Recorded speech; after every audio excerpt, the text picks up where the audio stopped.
ಶ್ರೀಗುರುಭ್ಯೋ ನಮಃ. ಹರಿ ಓಂ. ಶ್ರಿಯಪ್ಪತ್ತೇ ನಿತ್ಯ ಗಣಿತ ಗುಣಮಾಣಿಕ್ಯ ವಿಶದ ಪ್ರಭಾಜಾಲೋಲ್ಲಾಸೋಪಹತ ಸಕಲಾವದ್ಯತಮಸೆ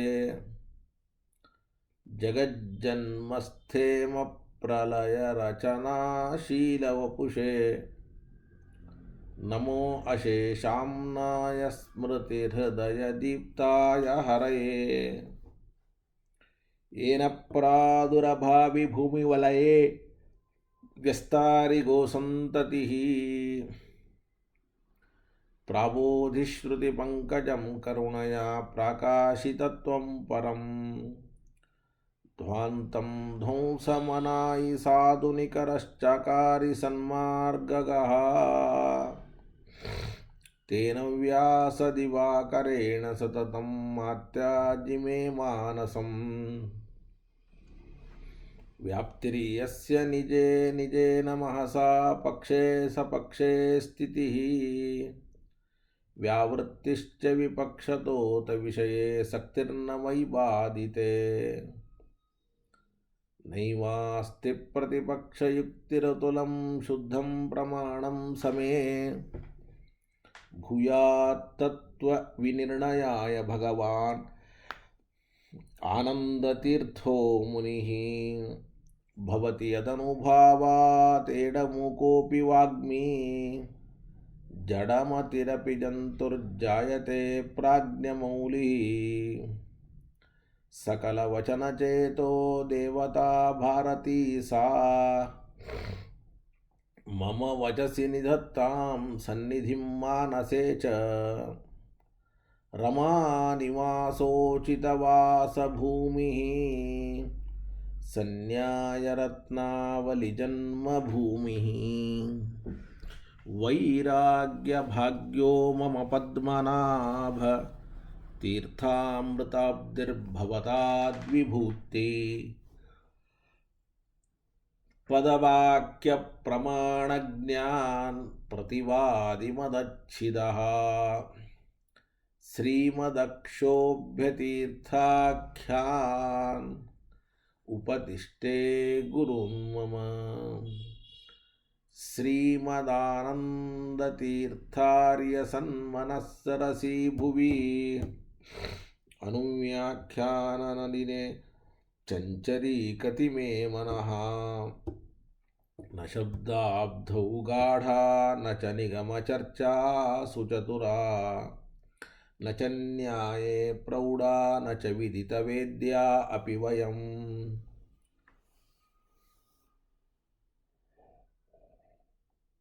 परं श्रीमत्पूर्णप्रमतिगुरुकारुण्यसरणिं प्रपन्ना मान्या स्मः किमपि च वदन्तोऽपि महताम् भगवता बादरायणेन प्राणिनां निःश्रेयसाय प्रणीतमपि ब्रह्ममीमांसाशास्त्रम् असाधुनिबन्धान्धतमसा अवकुण्ठितत्वेन अप्रणीतं यो मन्यमानो भगवान् आनन्दतीर्थमुनिः यथाचार्याभिप्रायम् अस्य भाष्यं विदाय अनुभाष्यमपि करिष्यन् विलीनप्रकृतितया स्वयमन्तराय विदुरोऽपि अनवरतमीश्वरप्रवणकाय करणवृत्तिरपि नारायणप्रणामादिकं प्रारीप्सितस्य अनन्तराय परिसमाप्ते प्रचयस्य च हेतुतया अविगीतशिष्टाचारपरम्परादिना अवगतमवश्यं करणीयं शिष्यान् ग्राहयितुं ग्रन्थादौ निबध्नाति नारायणमिति। नारायणं निखिलपूर्णगुणैकदेहं निर्दोषमप्यतममप्यखिलैः सुवाक्यैः अस्योद्भवादिदमशेषविशेषतोऽपि वन्द्यं सदा प्रियतमं मम सन्नमामि तमेव शास्त्रप्रभवं प्रणम्य जगद्गुरूणां गुरुमञ्जसैव विशेषतो मे परमाख्यविद्या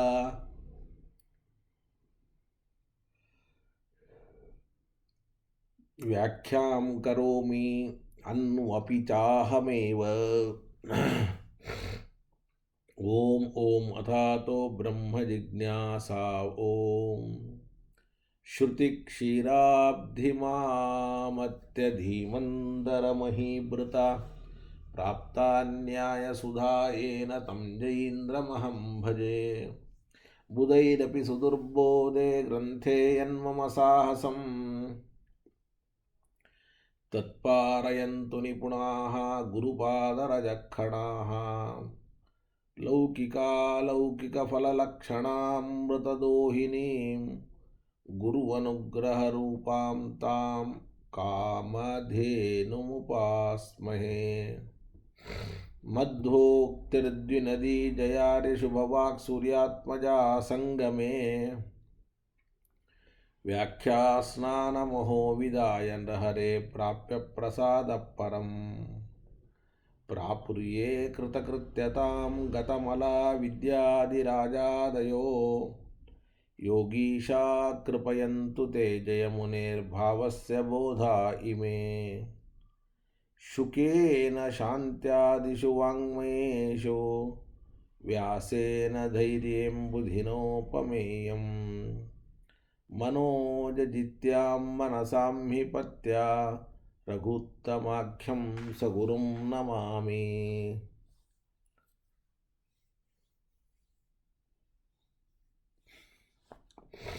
आरूढः सहसा यतीन्द्रपदवीं गत्वा च वाराणसीं तत्रत्यान् कुमतप्रचारनिरतान् अद्वैतिदिग्धन्तिनः। प्रौढार्थैः वचनैः सुयुक्तिकचितैः सम्भीषयन् मोदयन् सत्यध्यानसुकेसरी विजयते पादाश्रितश्रीपतेः। प्रावोचद्योदिकं न्यायसुधावाक्यार्थचन्द्रिकां सत्यप्रज्ञगुरुर्दद्यात् प्रज्ञां वैदान्तिकीं सदा। बन्धुस्त्वं गुरुरिष्टदैवतमिति त्वत्पादपङ्केरुहं प्राप्तं मां परिपालयेति सततं याचे निबद्धाञ्जलिः। चित्तं मद्गुणदोषचिन्तनविदौ नूनं मनाङ्मा कृता सत्याभिज्ञगुरो त्वदङ्घ्रियुगलं हित्वा न मे सद्गतिः। सत्याभिज्ञकराब्जोत्थान् पञ्चाशद्वर्षपूजकान् सत्यप्रमोदतीर्थार्यान् नौमि न्यायसुधारतान्। वेदेशमुनिसत्पादसेवा सम्प्राप्तवैभवान् यादवार्यान् वरसुधा टीकाकारान् नुमः। पृथ्वीमण्डलमध्यस्थाः पूर्णबोधमतानुगाः वैष्णवाः विष्णुहृदयाः तान्नमस्ते गुरून् मम। शुभान् ध्यायन्ति एकामान्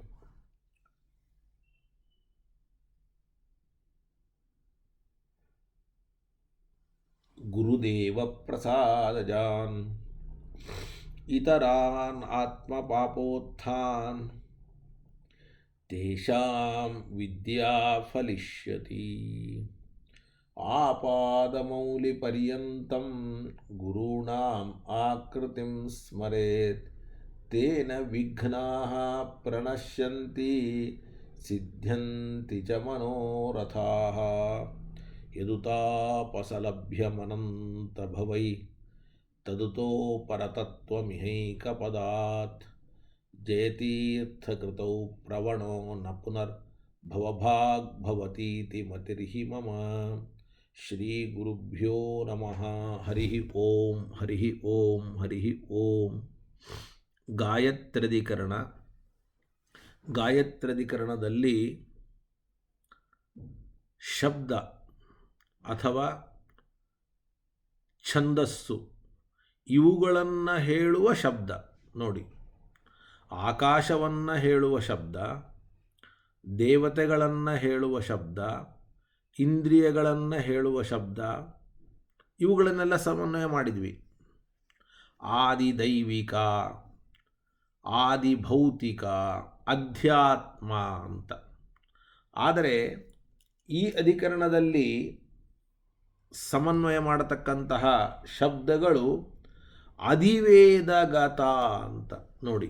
ಅಧಿವೇದಗತ, ಅಧಿವೇದಗತ ಅಂದರೆ ವೇದವನ್ನು ಕರೆಯುವ, ಮಂತ್ರಗಳನ್ನು ಕರೆಯುವ, ಶಬ್ದಗಳನ್ನು ಕರೆಯುವ ಶಬ್ದಗಳು. ಅಂತಹ ಶಬ್ದಗಳಿಗೆ ಇಲ್ಲಿ ಸಮನ್ವಯವನ್ನು ನಾವು ಹೇಳ್ತಾ ಇದ್ದೇವೆ. ಆದರೆ ನಿಮಗೆ ಈಗಾಗಲೇ ಗೊತ್ತಾದಂತೆ ಶಬ್ದವೇ ನಿತ್ಯ. ಶಬ್ದ ನಿತ್ಯವಾದದ್ದರಿಂದ ಮತ್ತು ಅನಾದಿಯಾದದ್ದರಿಂದ ಅದರ ಸ್ವಭಾವ ಭಗವಂತನ ಅಧೀನ ಹೇಗೆ ಆಗತ್ತೆ? ಹಂಗಾರೆ ಆಕಾಶವೂ ಕೂಡ ಅನಾದಿನಿತ್ಯವಾಗಿತ್ತು, ಅದರ ಸ್ವಭಾವ ಮತ್ತು ಪರಮಾತ್ಮನ ಅಧೀನ ಹೇಗಾಯಿತು ಅನ್ನೋ ಪ್ರಶ್ನೆಗೆ ಈಗ ಉತ್ತರವನ್ನು ಕೊಡ್ತಾ ಬರ್ತಾ ಇದ್ದೇವೆ. ಅಲ್ಲಿಗೂ ಇಲ್ಲಿಗೂ ವ್ಯತ್ಯಾಸ ಉಂಟು. ಇದೇ ಅಭ್ಯಧಿಕಾಶಂಕ.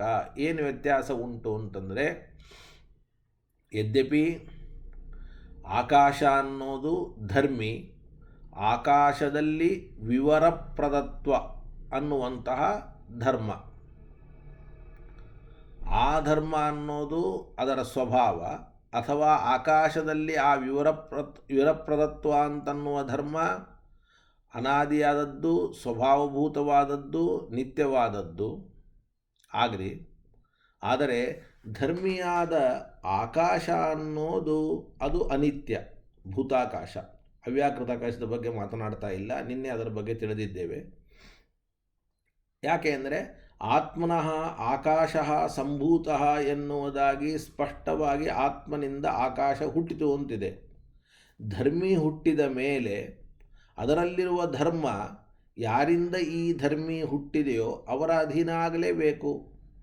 ಆದ್ದರಿಂದ ಆಕಾಶದ ಧರ್ಮವಾದ ವಿವರಪ್ರದತ್ವ, ಅವಕಾಶವನ್ನು ಕೊಡುವಿಕೆ, ಕನ್ನಡದಲ್ಲಿ ವಿವರಪ್ರದತ್ವ, ವಿವರ ಅಂದರೆ ಅವಕಾಶ, ಸ್ಪೇಸ್, ಆ ಅವಕಾಶವನ್ನು ಕೊಡುವಿಕೆ ಅನ್ನುವ ಧರ್ಮ ಪರಮಾತ್ಮನ ಅಧೀನ ಆಗಬಹುದು. ಯಾಕೆ ಅಂದರೆ ಆ ಧರ್ಮಕ್ಕೆ ಆಶ್ರಯವಾದ ಧರ್ಮಿ ಆಕಾಶ ಏನಿದೆ ಅದು ಪರಮಾತ್ಮನಿಂದಲೇ ಹುಟ್ಟುತ್ತದೆ. ಅದರ ಸೃಷ್ಟಿ ಸ್ಥಿತಿ ಲಯಗಳು ಪರಮಾತ್ಮನ ಅಧೀನ ಅಂದಮೇಲೆ ಅದರಲ್ಲಿರುವ ಧರ್ಮವೂ ಕೂಡ ಪರಮಾತ್ಮನ ಅಧೀನ. ಆದ್ದರಿಂದ ಆಕಾಶ ಅನ್ನುವ ಶಬ್ದದಿಂದ ಪರಮಾತ್ಮ ಕರೆಯಲ್ಪಡಲಿ. ಆದರೆ ನಾವು ಯಾವುದರ ಬಗ್ಗೆ ವಿಚಾರ ಮಾಡ್ತಾ ಇದ್ದೀವಿ? ಶಬ್ದದ ಬಗ್ಗೆ ವಿಚಾರ ಮಾಡ್ತಾ ಇದ್ದೀವಿ. ಶಬ್ದದ ಬಗ್ಗೆ ವಿಚಾರ ಮಾಡ್ತಾ ಇದ್ದೀವಿ. ಈಗ ಶಬ್ದವನ್ನು ಹೇಳುವ ಶಬ್ದ ಗಾಯತ್ರಿ, ಮಂತ್ರವನ್ನು ಹೇಳುವ ಶಬ್ದ ಗಾಯತ್ರಿ, ಛಂದಸ್ಸನ್ನು ಹೇಳುವ ಶಬ್ದ ಗಾಯತ್ರಿ. ಗಾಯತ್ರಿ ಅಂತ ನಾವು ಉದಾಹರಣೆಗೆ ತೆಗೆದುಕೊಂಡಿದ್ದೇವೆ. ಇದರಂತೆ ಸಾಕಷ್ಟು ಶಬ್ದಗಳಿವೆ. ಶಬ್ದಗಳನ್ನು, ಛಂದಸ್ಸುಗಳನ್ನು ಹೇಳುವ ಶಬ್ದಗಳು. ಕಲ್ಪನೆ ಬಂತಲ್ಲ? ದೇವತೆಗಳನ್ನು ಹೇಳುವ ಶಬ್ದ ಒಂದು ಗುಂಪು, ಶರೀರ ಇಂದ್ರಿಯಗಳನ್ನು ಹೇಳುವ ಶಬ್ದ ಒಂದು ಗುಂಪು, ಪಂಚಮಹಾಭೂತಗಳನ್ನು ಹೇಳುವ ಶಬ್ದ ಒಂದು ಗುಂಪು. ಅದರಂತೆ ವೇದದಲ್ಲಿ ಬರುವುದನ್ನು ಹೇಳುವ ಶಬ್ದ, ವೇದದಲ್ಲಿ ಬರುವ ಶಬ್ದಗಳನ್ನು ಹೇಳುವ ಶಬ್ದ, ಅಥವಾ ವೇದವನ್ನೇ ಛಂದಸ್ಸನ್ನೇ ಹೇಳುವ ಶಬ್ದ. ಒಂದರ್ಥದಲ್ಲಿ ನೀವು ಶಬ್ದಗಳನ್ನು ಹೇಳುವ ಶಬ್ದ ಅಂತಂದರೂ ಕೂಡ ಅದು ನಮಗೆ ಸ್ವಲ್ಪ ಕನ್ಫ್ಯೂಸ್ ಆಗುತ್ತೆ. ಶಬ್ದಗಳನ್ನು ಹೇಳುವ ಶಬ್ದ ಅಂದರೆ, ಈಗ ಶಬ್ದ ಅನ್ನೋದನ್ನು ನಾವು ಯಾವ ಶಬ್ದದಿಂದ ಹೇಳ್ತೇವೆ? ಶಬ್ದ ಅನ್ನುವ ಶಬ್ದದಿಂದಲೇ ಹೇಳ್ತೇವೆ. ವೇದ ಇದು ಶಬ್ದ. ಈ ವೇದವನ್ನು ಯಾವ ಶಬ್ದದಿಂದ ಹೇಳ್ತೇವೆ? ವೇದ ಅನ್ನುವ ಶಬ್ದವನ್ನು ಹೇಳ್ತೇವೆ. ಹಾಗೆ ಶಬ್ದವನ್ನು ಹೇಳುವ ಶಬ್ದಗಳನ್ನು ನಾವು ಈಗ ಸಮನ್ವಯವನ್ನು ಮಾಡಲಿಕ್ಕೆ ಹೊರಟಿದ್ದೇವೆ. ಆದರೆ ಈ ಶಬ್ದ ಏನಾಗಿದೆ, ಇದು ತಾನು ಸ್ವಯಂ ಏನಾಗಿದೆ? ಅನಾದಿನಿತ್ಯವಾಗಿದೆ. ಈಗ ಉದಾಹರಣೆಗೆ ಗಾಯತ್ರಿ ಅಂತಿದೆ. ಗಾಯತ್ರಿಯಿಂದ ವಿಷ್ಣು ಪ್ರತಿಪಾದ್ಯನೋ ಅಥವಾ ಈ ಗಾಯತ್ರಿ ಮಂತ್ರ ಅಥವಾ ಛಂದಸ್ಸು ಇದು ಪ್ರತಿಪಾದ್ಯವೋ ಅನ್ನುವಂತಹ ಒಂದು ಸಂಶಯ.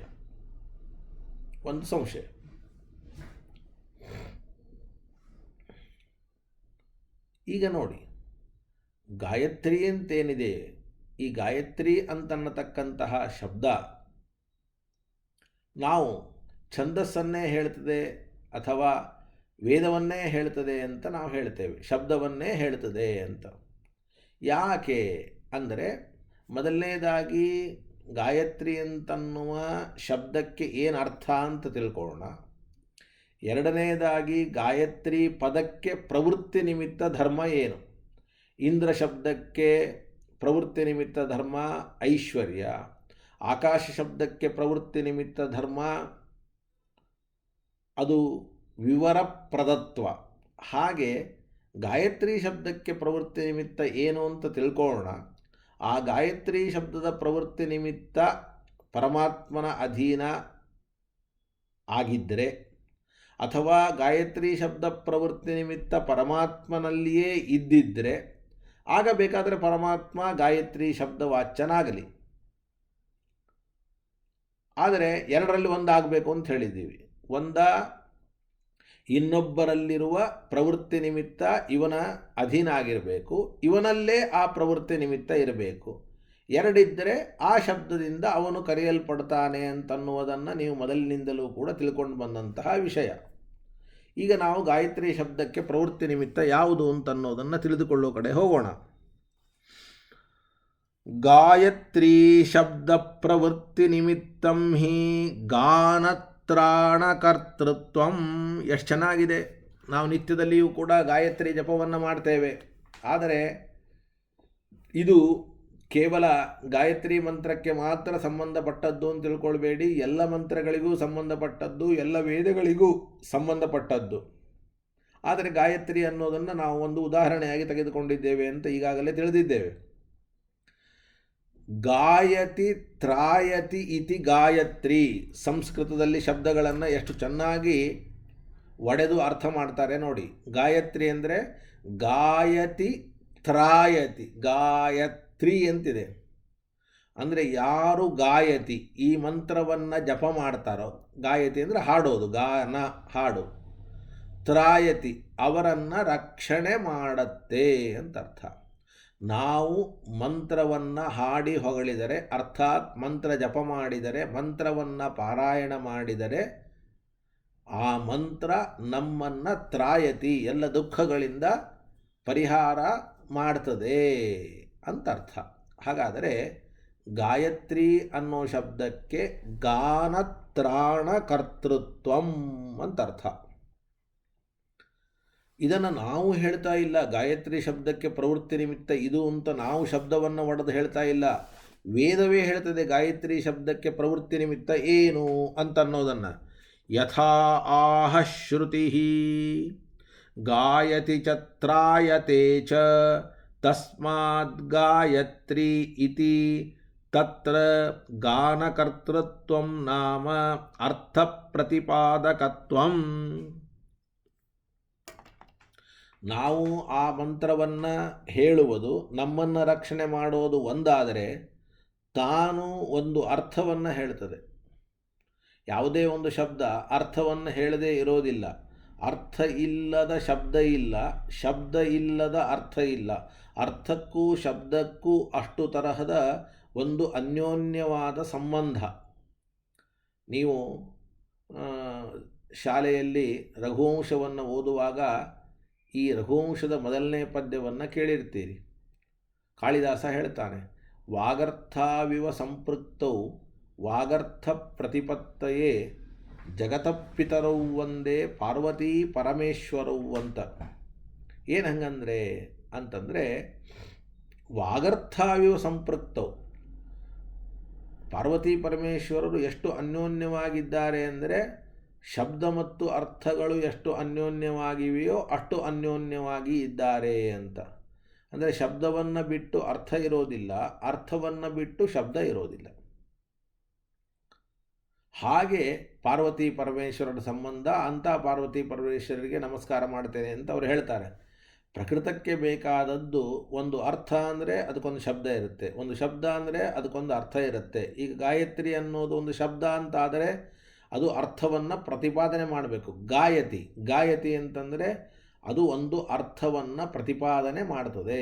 ಹಾಗಾದರೆ ಅರ್ಥ ಪ್ರತಿಪಾದಕತ್ವ ಮತ್ತು ತ್ರಾಣಕರ್ತೃತ್ವ ಅಂದರೆ ರಕ್ಷಣೆಯನ್ನು ಮಾಡ್ತದೆ ಮಂತ್ರ. ಮಂತ್ರ ಅನ್ನೋ ಶಬ್ದಕ್ಕೂ ಇದೇ ಅರ್ಥ ನೋಡ್ಕೊಳ್ಳಿ. ಗಾಯತ್ರಿ ಅನ್ನೋ ಶಬ್ದಕ್ಕೆ ಹೇಗೆ ರಕ್ಷಣೆ ಮಾಡುತ್ತೆ ಜಪ ಮಾಡಿದವನನ್ನು ಅಂತ ಅರ್ಥವೋ, ಹಾಗೆ ಮಂತ್ರ ಅನ್ನೋ ಶಬ್ದಕ್ಕೂ ಇದೇ ಅರ್ಥ ಇದೆ. ತುಂಬ ಚೆನ್ನಾಗಿದೆ. ನಾವೆಲ್ಲರೂ ಮಂತ್ರ ಮಂತ್ರ ಹೇಳೋ ಅಂತೀವಿ. ಮಂತ್ರ ಹೇಳಿದರೆ ಏನಾಗತ್ತೆ ಅಂದರೆ ಮನನಾತ್ರಾಣಕರ್ತೃ ಅಂತ ಅರ್ಥ. ಮಂತ್ರ ಅಂದರೆ ಮನನ, ಅಂದರೆ ತ್ರಾಣ ಅಂದರೆ ರಕ್ಷಣೆ, ಮನನ ಅಂದರೆ ಅದನ್ನು ಮತ್ತೆ ಮತ್ತೆ ಹೇಳೋದು. ಯಾರು ಯಾವುದನ್ನು ಮತ್ತೆ ಮತ್ತೆ ಹೇಳ್ತಾರೋ ಅವರನ್ನು ರಕ್ಷಣೆ ಮಾಡುವುದೇ ಮಂತ್ರ. ಹಾಗಾದರೆ ಮಂತ್ರ, ಗಾಯತ್ರಿ ಈ ಎಲ್ಲ ಶಬ್ದಗಳಿಗೂ ಕೂಡ ಒಂದೇ ಅರ್ಥ ಇದೆ. ಈಗ ಗಾಯತ್ರಿ ಅನ್ನೋ ಶಬ್ದಕ್ಕೆ ಗಾನತ್ರಾಣಕರ್ತೃತ್ವ. ಗಾಯತಿ ಅಂದರೆ ಅರ್ಥವನ್ನು ಪ್ರತಿಪಾದನೆ ಮಾಡ್ತದೆ.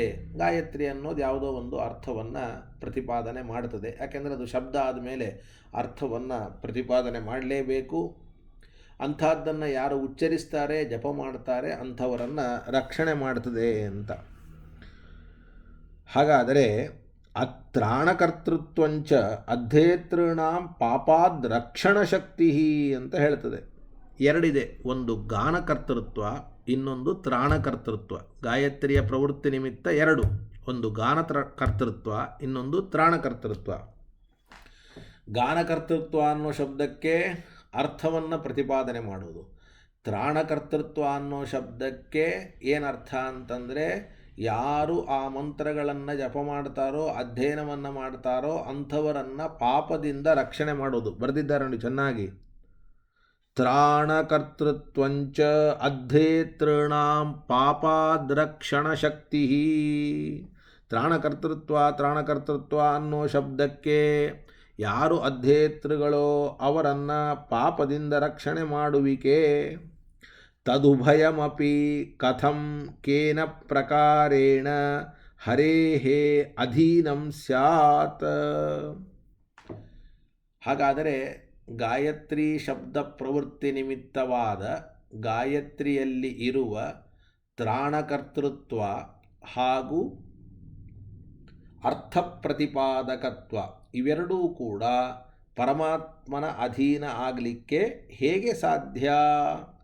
ನಕೇನಾಪಿ, ಇದು ಪರಮಾತ್ಮನ ಅಧೀನವಾಗಲಿಕ್ಕೆ ಸಾಧ್ಯವೇ ಇಲ್ಲ. ಯಾಕ್ರಿ? ಗಾನಕರ್ತೃತ್ವ, ತ್ರಾಣಕರ್ತೃತ್ವ ಗಾಯತ್ರಿ ರೂಪವಾದ ಶಬ್ದದಲ್ಲಿ ಅಥವಾ ಮಂತ್ರದಲ್ಲಿದ್ದದ್ದು ಪರಮಾತ್ಮನ ಅಧೀನ ಯಾಕಾಗಬಾರದು ಅಂದರೆ ಅದಕ್ಕೆ ವಿಸ್ತೃತವಾದ ವಿವರಣೆಯನ್ನು ಟೀಕಾಚಾರ್ಯರು ಕೊಡ್ತಾರೆ. ತಥಾಹಿ ನೋಡಿ, ಈಗ ಆಕಾಶದಲ್ಲಿರುವ ಅವಕಾಶ ಪ್ರದತ್ವ ಹೇಗೆ ಪರಮಾತ್ಮನ ಅಧೀನವೋ, ಇಂದ್ರನಲ್ಲಿರುವಂತಹ ಐಶ್ವರ್ಯ ಪರಮಾತ್ಮನ ಅಧೀನವೋ, ಹಾಗೆ ಗಾಯತ್ರಿಯಲ್ಲಿರುವ ತ್ರಾಣಕರ್ತೃತ್ವ ಮತ್ತು ಇನ್ನೊಂದೇನು ಗಾನಕರ್ತೃತ್ವ ಅಥವಾ ಪಾಪಾದ್ರಕ್ಷಣ ಶಕ್ತಿ ಹಾಗೂ ಅರ್ಥ ಪ್ರತಿಪಾದಕತ್ವ ಇವೆರಡೂ ಕೂಡ ಪರಮಾತ್ಮನ ಅಧೀನ ಯಾಕಿಲ್ಲ ಅಂತಂದರೆ ಎರಡು ರೀತಿಯಿಂದ ಒಂದು ಅಧೀನ ಆಗಬೇಕು. ಎರಡು ರೀತಿಯಿಂದ ಅಧೀನವಾಗುವುದು ಅಂದರೆ ಹೇಗೆ ಅಂದರೆ ಧರ್ಮಿ ಎರಡೂ ಸೇರಿ ಅಧೀನ. ಒಂದು ವೇಳೆ ಧರ್ಮ ಅಧೀನವಾಗದೇ ಇದ್ದರೂ ಧರ್ಮಿ ಅಧೀನವಾದಾಗ ಆ ಧರ್ಮವು ಧರ್ಮಿಯಿಂದ ಸಹಿತವಾಗಿ ಆಟೋಮೆಟಿಕ್ಕಾಗಿ ಅಧೀನ ಆಗಿಬಿಡ್ತದೆ. ಉದಾಹರಣೆಗೆ ವಿವರಪ್ರದತ್ವ ಅಂತನ್ನುವಂಥದ್ದು ಸ್ವಭಾವಭೂತವಾಗಿದ್ದರೂ ಅನಾದಿನಿತ್ಯವಾಗಿದ್ದರೂ ಅದು ಧರ್ಮ. ಅದು ಎಲ್ಲಿದೆ? ಧರ್ಮಿಯಾದ ಆಕಾಶದಲ್ಲಿದೆ. ಆಕಾಶ ಪರಮಾತ್ಮನ ಅಧೀನ ಅಂತಂದ ಮೇಲೆ ಆಕಾಶದಲ್ಲಿರುವ ಧರ್ಮವು ಪರಮಾತ್ಮನ ಅಧೀನ. ಹಾಗೆ ವಿವರಪ್ರದತ್ವವು ಆಕಾಶವಾದ ಧರ್ಮಿಯಿಂದ ಸಹಿತವಾಗಿ ಹೇಗೆ ಅಧೀನವಾಗಿಯೋ ಹಾಗೆ ಗಾನತ್ರಾಣ ಕರ್ತೃತ್ವದಿಂದ ಸಹಿತವಾದ ಶಬ್ದ ಪರಮಾತ್ಮನ ಅಧೀನ ಅಂತ ಹೇಳ್ತಿರೋ, ಅಥವಾ ಧ್ವನಿವತ ಸ್ವಯಮೇವವಾ. ಈಗ ಧ್ವನಿ ಇದೆ, ಅದು ಯಾವ ಧರ್ಮಿ ಅಲ್ಲ, ಸ್ವಯಂ ತಾನೇ ಅಧೀನ. ಧ್ವನಿ ಹೇಗೆ ಬರಬೇಕು? ನಾವು ಉಚ್ಚಾರಣೆ ಮಾಡಿದರೆ ಧ್ವನಿ ಬರಬೇಕು. ಆ ಧ್ವನಿ ಅಂತನ್ನುವಂಥದ್ದು ಹೇಗೆ ತನ್ನಷ್ಟಕ್ಕೆ ತಾನೇ ಅಧೀನವೋ, ಧರ್ಮಿಯಿಂದ ಸಹಿತವಾಗಿ ಅಲ್ಲವೋ, ಅದರಂತೆಯೋ ಅಂತ ಎರಡು ಪ್ರಶ್ನೆ. ನಾದ್ಯಃ ಧರ್ಮಿಣಃ ಶಬ್ದಸ್ಯ ವೇದಸ್ಯ ನಿತ್ಯತ್ವಾತ್ ಅನಾದಿತ್ವಾಚ್ಚ. ಮೊದಲನೇದಾಗಿ ನಾವು ಧರ್ಮಿಯಿಂದ ಸಹಿತವಾಗಿ ಧರ್ಮ ಅಧೀನ ಅಂತನ್ಲಿಕ್ಕೆ ಬರೋದಿಲ್ಲ. ಯಾಕೆ ಬರೋದಿಲ್ಲ ಅಂತಂದರೆ, ಧರ್ಮಿ ಯಾವುದಿಲ್ಲಿ? ವೇದ. ಆ ವೇದ ರೂಪವಾದ ಶಬ್ದ, ಗಾಯತ್ರಿ ಅಂದರೆ ವೇದ ರೂಪವಾದ ಶಬ್ದ, ಅದು ಅನಾದಿನಿತ್ಯವಾಗಿವೆ. ಅನಾದಿನಿತ್ಯವಾದದ್ದರಿಂದ ಆಕಾಶದಂತೆ ಉತ್ಪತ್ತಿ ವಿನಾಶಗಳನ್ನು ಅದಕ್ಕೆ ಹೇಳಲಿಕ್ಕೆ ಬರೋದಿಲ್ಲ. ಆಕಾಶಕ್ಕೆ ಆತ್ಮನಿಂದ ಉತ್ಪತ್ತಿ ವಿನಾಶಗಳನ್ನು ಹೇಳಿ ಅದರಲ್ಲಿರುವ ವಿವರಪ್ರದತ್ವನೂ ಪರಮಾತ್ಮನ ಅಧೀನ ಅಂತ ಹೇಳಿದ್ರಿ. ಆದರೆ ಶಬ್ದವು ಯಾವ ರೀತಿಯಿಂದಲೂ ಕೂಡ ಪರಮಾತ್ಮನ ಅಧೀನ ಅಂತ ಹೇಳಲಿಕ್ಕೆ ಬರೋದಿಲ್ಲ. ಯಾಕೆ? ಯಾವ ರೀತಿಯಿಂದ? ಶಬ್ದವನ್ನು ಹುಟ್ಟಿಸಿದ್ದಾನ, ಅಥವಾ ಶಬ್ದವನ್ನು ಇವನು ಪಾಲನೆ ಮಾಡಿದ್ದಾನ, ಶಬ್ದವನ್ನು ಇವನು ನಾಶ ಮಾಡಿದ್ದಾನ, ಏನು ಮಾಡಲಿಕ್ಕೂ ಬರೋದಿಲ್ಲ. ಯಾಕೆಂದರೆ ಶಬ್ದ ಅನಾದಿನಿತ್ಯ. ಅನಾದಿನಿತ್ಯದಕ್ಕೆ ಸೃಷ್ಟಿಯೂ ಇಲ್ಲ, ಪಾಲನೆಯೂ ಇಲ್ಲ, ನಾಶವೂ ಕೂಡ ಇಲ್ಲ. ಆದ್ದರಿಂದ ಆಕಾಶದಂತೆ ಉತ್ಪತ್ತಿ ವಿನಾಶಗಳನ್ನು ಧರ್ಮಿಯಾದ ವೇದರೂಪವಾದ ಶಬ್ದಕ್ಕೆ ಹೇಳಲಿಕ್ಕೆ ಬರೋದಿಲ್ಲ. ಇನ್ನು ಧರ್ಮಕ್ಕೆ ಅದರ ಜೊತೆಯಲ್ಲಿ ನಾವು ಆಕಾಶವು ಪರಾಧೀನವಾಗಿದೆ, ಆಕಾಶದಲ್ಲಿರುವ ಧರ್ಮವು ಪರಾಧೀನವಾಗಲಿ ಅಂತಂದಂಗೆ ಧರ್ಮಿಯಾದ ಶಬ್ದವು ಪರಾಧೀನವಾಗಿದೆ, ಅದರಲ್ಲಿರುವ ಗಾನತ್ರಾಣ ಕರ್ತೃತ್ವವು ಕೂಡ ಪರಾಧೀನವಾಗಲಿ, ಪರಮಾತ್ಮನ ಅಧೀನವಾಗಲಿ ಅಂತ ಹೇಳಲಿಕ್ಕೆ ಬರೋದಿಲ್ಲ. ಧರ್ಮಿಣಃ ಏವ ನಿತ್ಯತ್ವೇ ತೇನ ಸಹ ಪರಾಧೀನತ್ವಂ ಕುತಃ ಇತಿ ಏವಾರ್ಥಃ ಅಂತ. ಈಗ ನಿತ್ಯತ್ವಾದೇವ ಅನುವ್ಯಾಖ್ಯಾನದಲ್ಲಿ ನಿತ್ಯತ್ವಾದೇವ ಶಬ್ದಸ್ಯ ತತ್ಸ್ವಭಾವ ಕಥಂ ಹರೇಹೇ ಅನ್ನುವಲ್ಲಿ ಏವ ಶಬ್ದ ಇದೆ. ಆ ಏವ ಶಬ್ದಕ್ಕೆ ಈಗ ಅರ್ಥವನ್ನು ಹೇಳ್ತಾ ಇದ್ದಾರೆ. ಇನ್ನು ಎರಡನೇ ಪಕ್ಷ ಸರಿಯಲ್ಲ. ಯಾಕೆ ಅಂತಂದರೆ, ಶಬ್ದಕ್ಕೆ ಅರ್ಥ ಪ್ರತಿಪಾದನ ಶಕ್ತಿ ಅನ್ನೋದು ಸ್ವಾಭಾವಿಕ, ಧ್ವನಿ ಅಂತನ್ನೋದು ಉಚ್ಚಾರಣೆಯ ಅಧೀನ. ಹಾಗೆ ಈ ಶಬ್ದ ಪ್ರತಿಪಾದಕತ್ವ ಅನ್ನೋದು ಇನ್ನೊಬ್ಬರ ಅಧೀನ ಆಗಲಿಕ್ಕೆ ಸಾಧ್ಯ ಇಲ್ಲ. ಯಾಕೆ ಅಂದರೆ, ಶಬ್ದದಲ್ಲಿರುವ ಧ್ವನಿಗೂ ಶಬ್ದದಲ್ಲಿರುವ ಅರ್ಥ ಪ್ರತಿಪಾದಕತ್ವಕ್ಕೂ ವ್ಯತ್ಯಾಸ ಇದೆ. ಧ್ವನಿ ಅಂತನ್ನತಕ್ಕಂಥದ್ದು ಆಗಂತುಕ, ಅರ್ಥ ಪ್ರತಿಪಾದಕತ್ವ ಅನ್ನುವ ಧರ್ಮ ಇದು ಸ್ವಾಭಾವಿಕ. ಸ್ವಾಭಾವಿಕವಾದದ್ದರಿಂದಲೇ ಅದು ಇನ್ನೊಬ್ಬರ ಅಧೀನ ಅಲ್ಲ. ಆದ್ದರಿಂದ ಧರ್ಮೀಯ ಜೊತೆಗೆ ಧರ್ಮ ಅಧೀನ ಅಂತೂ ಅನ್ಲಿಕ್ಕೆ ಬರೋದಿಲ್ಲ, ಸ್ವತಂತ್ರವಾಗಿಯೂ ಅನ್ಲಿಕ್ಕೆ ಬರೋದಿಲ್ಲ.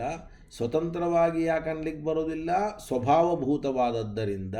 ಧರ್ಮೀಯ ಜೊತೆಗೆ ಯಾಕೆ ಅನ್ಲಿಕ್ಕೆ ಬರೋದಿಲ್ಲ? ಧರ್ಮಿ ಅನಾದಿನಿತ್ಯವಾದದ್ದರಿಂದ. ಅದೇ ಸ್ವಯಂ ಅಧೀನವಾಗದೇ ಇದ್ದಾಗ ಅದರ ಧರ್ಮ ಹೇಗೆ ಅಧೀನವಾಗಲಿಕ್ಕೆ ಸಾಧ್ಯ ಅಂತ. ಈ ಕಾರಣದಿಂದಲೂ ಕೂಡ ಗಾಯತ್ರಿ ಅಂತನ್ನುವಂತಹ ಶಬ್ದ, ಅಂದರೆ ಮತ್ತೆ ನೆನಪು ಮಾಡಿಕೊಳ್ಳಿ, ಶಬ್ದವನ್ನು ಹೇಳುವ ಶಬ್ದ ಇದು ಗಾಯತ್ರಿ ಛಂದಸ್ಸು ಅಥವಾ ಗಾಯತ್ರಿ ಮಂತ್ರವನ್ನು, ವೇದವನ್ನು ಹೇಳ್ತದೆ ಹೊರತಾಗಿ ಯಾರನ್ನು ಹೇಳೋದಿಲ್ಲ? ಪರಮಾತ್ಮನನ್ನು ಹೇಳೋದಿಲ್ಲ ಅಂತ ಪೂರ್ವಪಕ್ಷ. ಇನ್ನೂ ಪೂರ್ವಪಕ್ಷವನ್ನು ಬಿಗಿ ಮಾಡ್ತಾರೆ, ಗಟ್ಟಿ ಮಾಡ್ತಾರೆ. ಕಿಂಚ ಆಕಾಶಾದಿವಾಕ್ಯೆ ಸಂತಿ ಪಾರಮೇಶ್ವರಾಣಿ ಲಿಂಗಾನಿ ಇತಿ ಯುಕ್ತಂ ತತ್ರ ತದಾಶ್ರಯಣಂ. ಇದೆಲ್ಲ ಪೂರ್ವಪಕ್ಷಿಗಳು ಸಾಮಾನ್ಯವಾಗಿ ಮಾತನಾಡುವಂತಹದ್ದು. ಅದಕ್ಕೆ ನಾವು ಸಿದ್ಧಾಂತದಲ್ಲಿ ಉತ್ತರವನ್ನು ಸಿದ್ಧವಾಗಿ ಇಟ್ಟಿರ್ತೇವೆ. ಅವರಂತಾರೆ, ಆಕಾಶ ಶಬ್ದ ಇದು ಪರಮಾತ್ಮನನ್ನು ಹೇಳಲಿ. ಯಾಕೆ ಪರಮಾತ್ಮನನ್ನು ಹೇಳಲಿ ಅಂತ ಕೇಳಿದರೆ, ಆಕಾಶ ಶಬ್ದ ಯಾವ ವಾಕ್ಯದಲ್ಲಿ ಬಂದಿದೆಯೋ ಆ ವಾಕ್ಯದ ಸುತ್ತಮುತ್ತಲೂ ಕೂಡ ಪರಮಾತ್ಮನನ್ನೇ ಹೇಳುವ ಅಸಾಧಾರಣ ಧರ್ಮಗಳಿವೆ. ಆ ಅಸಾಧಾರಣ ಧರ್ಮಗಳನ್ನು ಈಗಾಗಲೇ ನೀವು ಕೇಳಿದ್ದೀರಿ. ಅನಂತತ್ವ, ಸರ್ವಭೂತ ಉತ್ಪತ್ತಿ ಕಾರಣತ್ವ, ಪರೋವರೀಯಸ್ತ್ವ. ನೆನಪಾಯ್ತಾ? ಅಸ್ಯ ಲೋಕಸ್ಯ ಕಾ ಗತಿ ಆಕಾಶ ಇತಿ ಹೋವಾಚ. ಸರ್ವಾಣಿ ಭೂತಾನಿ ಇಮಾನಿ ಆಕಾಶಾದೇವ ಸಮುತ್ಪದ್ಯಂತೆ ಆಕಾಶೇ ಪ್ರತ್ಯಸ್ತಂ ಯಂತಿ. ಏಷ ಪರೋವರೀಯಾನ್ ಉದ್ಗೀತಃ. ಹೀಗೆ ಉದ್ಗೀತತ್ವ, ಅನಂತತ್ವ, ಪರೋವರೀಯಸ್ತ್ವ ಇವೇ ಮೊದಲಾದ ಭಗವಂತನನ್ನೇ ಹೇಳುವ ನಿರವಕಾಶವಾದ ಅಸಾಧಾರಣವಾದ ಲಿಂಗಗಳ ಮಧ್ಯದಲ್ಲಿ ಆಕಾಶ ಶಬ್ದ ಇದ್ದದ್ದರಿಂದ ಆಕಾಶ ಶಬ್ದ ವಿಷ್ಣುವಿನನ್ನು ಹೇಳಿ. ಆದರೆ ಗಾಯತ್ರಿ ಶಬ್ದ ಯಾವ ವಾಕ್ಯದಲ್ಲಿ ಬಂದಿದೆಯೋ ಅದರ ಸುತ್ತಮುತ್ತಲೂ ಈ ತರಹದ ವಿಷ್ಣುವಿನ ಅಸಾಧಾರಣ ಲಿಂಗಗಳಿಲ್ಲ. ಅಕಸ್ಮಾತ್ ಗಾಯತ್ರಿ ಶಬ್ದ ಬಂದಂತಹ ವಾಕ್ಯದಲ್ಲಿ ಈ ತರಹದ ವಿಷ್ಣುಲಿಂಗಗಳಿದ್ದಿದ್ದರೆ ಈ ವಿಷ್ಣುಲಿಂಗಗಳ ಬಲದಿಂದ ನಾವು ಗಾಯತ್ರಿ ಶಬ್ದ ವಾಚ್ಯ ವಿಷ್ಣು ಅಂತ ಹೇಳಬಹುದಾಗಿತ್ತು ಅಂತ ಮತ್ತೆ ಪ್ರಶ್ನೆಯನ್ನು ಮಾಡ್ತಾ ಇದ್ದಾರೆ ನೋಡಿ. ಕಿಂಚ ಆಕಾಶಾದಿವಾಕ್ಯೆ ಸಂತಿ ಪಾರಮೇಶ್ವರಾಣಿ ಲಿಂಗಾನಿ ಇತಿ ಯುಕ್ತಂ ತತ್ರ ತದಾಶ್ರಯಣಂ. ಆಕಾಶವನ್ನು ಹೇಳುವ ಅಥವಾ ಇಂದ್ರನನ್ನು ಹೇಳುವ ವಾಕ್ಯಗಳಲ್ಲಿ ಪರಮೇಶ್ವರನ ಸಂಬಂಧಿಯಾದ ಲಿಂಗಗಳು ಉಂಟು. ಆದ್ದರಿಂದ ಅಲ್ಲಿ ಬೇಕಾದರೆ ಪರಮೇಶ್ವರನನ್ನು ತೆಗೆದುಕೊಳ್ಳಿ. ನ ಚ ಅತ್ರ ತಥಾವಿಧಂ ಕಿಮಪಿ ಪಶ್ಯಾಮಃ. ಆ ತರಹ ಯಾವುದೇ ಥರದ ಪರಮಾತ್ಮನ ಲಿಂಗಗಳನ್ನು ನಾವು ಗಾಯತ್ರಿ ಇರುವಂತಹ ವಾಕ್ಯದಲ್ಲಿ ನೋಡ್ತಾ ಇಲ್ಲ. ಅಷ್ಟೇ